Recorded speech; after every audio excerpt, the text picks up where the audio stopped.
There was an annual gathering of city mayors this week. Hundreds of mayors showed up from across the country, Democrats and Republicans alike, and there were multiple topics of conversation and policies to go over. But one resolution they voted on really caught my eye. It was to have Congress amend the Controlled Substances Act to, quote, allow states to set their own marijuana policies without federal interference. And it was to also tell the federal government to use their prosecutorial discretion to not crack down on any states or localities that have more lenient drug laws. So they voted on the resolution. How many people do you think, again, there were a few hundred there, how many do you think, if you had to guess, voted in favor of the resolution? Again, to tell the federal government to fuck off and amend the drug laws to say we could do whatever we want at the local level and the state level. How many do you think voted for it?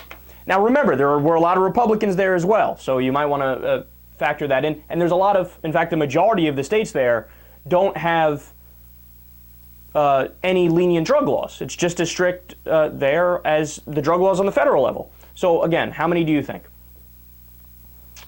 It was unanimous.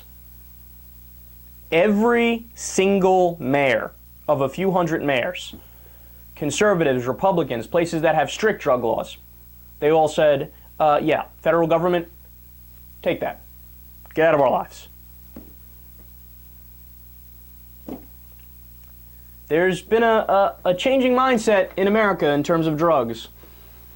There might be a time in the near future where states start falling like dominoes and allowing marijuana legalization, or at the very least decriminalization, and hopefully the federal government wakes up and changes their policies as well. I don't know if you know this, they've been studying marijuana since the Nixon administration. Every single administration since then has said, I don't know what your policies are doing, they make no sense. Why are you locking people up? That's like locking people up for having a corona. It doesn't make any sense. Stop doing it. And it's a tremendous waste of taxpayer money. We spent over $1 trillion on the war on drugs since it started 40 years ago. $1 trillion just wasted. For what? And by the way, how would you determine whether or not the U.S. won the drug war? Well, did people stop taking drugs? The drug usage in the United States has increased since we waged the war on drugs. It has been an abject failure. It's time to come up with some new drug laws.